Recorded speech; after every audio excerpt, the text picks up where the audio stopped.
अगर ओवरऑल आप देखोगे तो ये पूरा कॉन्सेप्ट आपको देखेगा कि जैसे या उससे पहले की बिफोर जो भी आई है रिलीज हुआ था 13 घंटा 14। सर बोलते हैं कि ये एप्लीकेशन वाला है तो ये मतलब ज्यादा दिन नहीं चलेगी और ये डायरेक्ट सेलिंग नहीं है बोलते हैं सर, तो इसका आप जवाब दीजिए मुझे।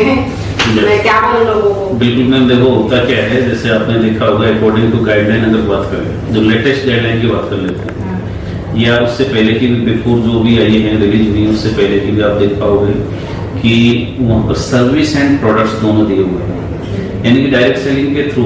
अभी आपको और मैं एक लेटेस्ट चीज बताऊं, जैसे इसको एमसीए अभी मॉनिटरिंग नहीं कर रहा है, इसको कर रहा है एनसीएच, नेशनल कंज्यूमर हेल्पलाइन।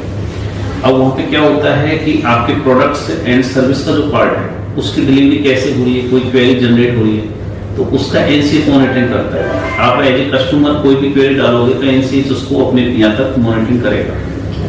रहा डायरेक्ट सेलिंग के अंदर सर्विसेज भी अपन सेल कर सकते हैं, प्रोडक्ट्स भी कर सकते हैं जो गवर्नमेंट गाइडलाइन के अनुसार, मतलब स्पेसिफिक फिर कोई ऐसा प्रोडक्ट जो आप नहीं बेच सकते, जैसे कि ड्रग्स हैं या पेट्रोल है या कई चीजें ऐसी हैं, उनको छोड़ के आप सारी जो भी प्रोडक्ट्स हैं जो उसमें मेंशन नहीं है वो सारे प्रोडक्ट आप यहाँ पे यानी कि कोई भी कंपनी कोई प्लेटफॉर्म सेल कर सकते हैं। अब रहा डायरेक्ट सेलर कौन है, डायरेक्ट सेलिंग कंपनी क्या है, एंटिटी जो होती है, एंटिटी के अंदर सारे आते हैं, वो डायरेक्ट सेलर भी है, डायरेक्ट सेलिंग कंपनी भी है।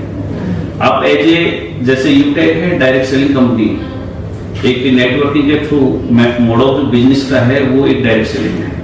अगर ओवरऑल आप देखोगे तो ये पूरा कॉन्सेप्ट आपको देखेगा कि जैसे digitally service and e commerce plus direct selling, यानी कि नेटवर्किंग के थ्रू अपन ये बिजनेस रन कर रहे हैं। तो ऐसा कुछ नहीं है, मतलब कौन कैसे क्वेश्चन करता है तो उसका क्लेरिफिकेशन उसी के अकॉर्डिंग, मतलब अपन गाइडलाइन के थ्रू सारी चीजें अपन क्लियर कर सकते हैं। सर ये एप्लीकेशन एप्पल फोन पे कब रिलीज होगी? मतलब जैसे मैम देखो अभी जैसे आप देख पा रहे होंगे लास्ट 3 से 4 महीने पहले से अपना सर्विस वाला आई फोन पे या जो मतलब iOS वर्जन पे अपना लाइव है।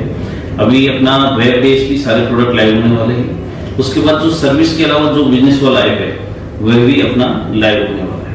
Okay sir, thank you so much. Welcome है। इसके लिए आपको जो आपने मतलब जो दृढ़ मतलब विचार लेके आप चल रहे हैं तो कोई भी चीज पॉसिबल हो पाती है सोच के साथ। यस बिल्कुल। रहा जिस तरीके से आप बिजनेस को डिफाइन कर पा रहे हैं, मेरे को लगता है कि आप मतलब एक मैच्योर जो मैच्योरिटी का लेवल होता है उसको पार कर चुके हैं। पोटेंशियल होती है और यूथ की पोटेंशियल मैं मानता हूँ कि यूटेक के साथ सबसे जबरदस्त है और आज उसी की बदौलत है कि 3 साल के अंदर जो एम्पायर खड़ा हुआ है इस नेटवर्क। सो मैं आपको सभी को धन्यवाद देता हूँ इसके लिए कि आप सभी ने जज्बे के साथ में यूटेक को खड़ा किया। Thank you. Myself Abhikeshwar Sahu, Utech gold director. और इससे पहले तो रेस्टोरेंट में वर्क करता था, 13 घंटा 14 घंटा ड्यूटी करता था, 200 रुपये मिलता था और वो 200 रुपये आप सो के उठते आता है, मजा आ जाता है। और वैसे जिंदगी बदल गया यूटेक में आने के बाद। और छोटा सा क्वेश्चन ये ना सर कि एमसीए में अभी अपन सर्च नहीं कर पा रहे हैं। वो क्वेश्चन एमसीए में अपना कंपनी जो है कुछ महीने पहले हो रही थी सीआई नंबर के साथ, तो वो जो अभी नहीं कर पा रहे हैं तो कुछ लीडर्स इसके डाउट में हैं।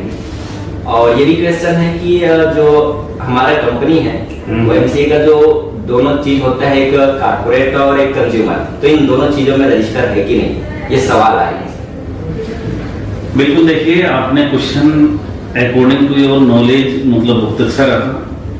मैं आपको फर्स्ट में तो बताऊं कि जो गाइडलाइन लेटेस्ट या जो लास्ट रिलीज हुई है उसके अकॉर्डिंग अभी किसी भी कंपनी की लिस्टिंग रिलीज नहीं की है। जो एमसीए डिपार्टमेंट है, मिनिस्ट्री ऑफ कंज्यूमर अफेयर, उसने कोई लिस्टिंग जारी नहीं की। जो भी लिस्टिंग में आज कंपनी स्टैंड कर रही है, दिखा रही है अपने आप, वो उससे पहले की है।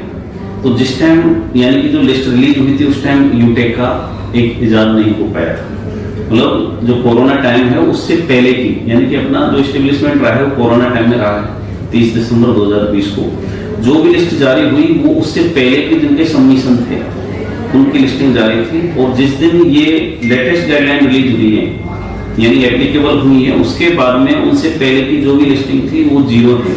यानी कि अभी किसी भी कंपनी का, चाहे इवन 20 साल पहले की कंपनी है, चाहे वो 10 महीने पहले की कंपनी है, उनका सबमिशन मांगा है, उनके अकॉर्डिंग अभी लिस्टिंग डिपार्टमेंट के जारी नहीं की। रहा कॉर्पोरेट का आप बात कर रहे हैं, तो कोई भी कंपनी जब एक मतलब रूप लेती है या उसका एस्टेब्लिशमेंट होता है तो सबसे पहले आरओसी रजिस्टर्ड होती है। आरओसी का मतलब जो जब कॉर्पोरेट है यानी कि मिनिस्ट्री होती है वहां पे रजिस्टर्ड होती है। तो कोई भी कंपनी हो, चाहे वो एमसी गाइडलाइन के अकॉर्डिंग चल रही है या ई कॉमर्स बेस से किसी भी कॉन्सेप्ट में है, वो फर्स्ट में रजिस्ट्रेशन वहीं पे होता है। उसका आप सीआईएन नंबर के थ्रू आप आरओसी के अंदर सीआईएन नंबर देख सकते हैं। यानी कि सबसे पहला जो काम होता है एक कंपनी रजिस्टर्ड होने का, वो सीआईएन रजिस्टर्ड होने के बाद होता है। तो कॉर्पोरेट में तो मतलब मिनिस्ट्री के अंदर तो सबसे पहले उनको रजिस्टर्ड होना होता है। उसके बाद डिपेंड करता है कि वे जो बिजनेस का नेचर है कंपनी को क्या होगा। तो सेकंड थिंग आती है, वो डायरेक्ट सेलिंग करती है या ई कॉमर्स करती है, क्या करती है। तो नेचर है किस सेगमेंट में है, क्या बिजनेस का नेचर रहेगा, किस मतलब नेचर को फॉलो करेंगे, वो सेकंड थिंग आती है। तो कंपनी यूटेल आपके मिनिस्ट्री ऑफ कॉर्पोरेट अफेयर्स के अंदर भी है, मिनिस्ट्री ऑफ कंज्यूमर अफेयर्स के अंदर भी रजिस्टर्ड है।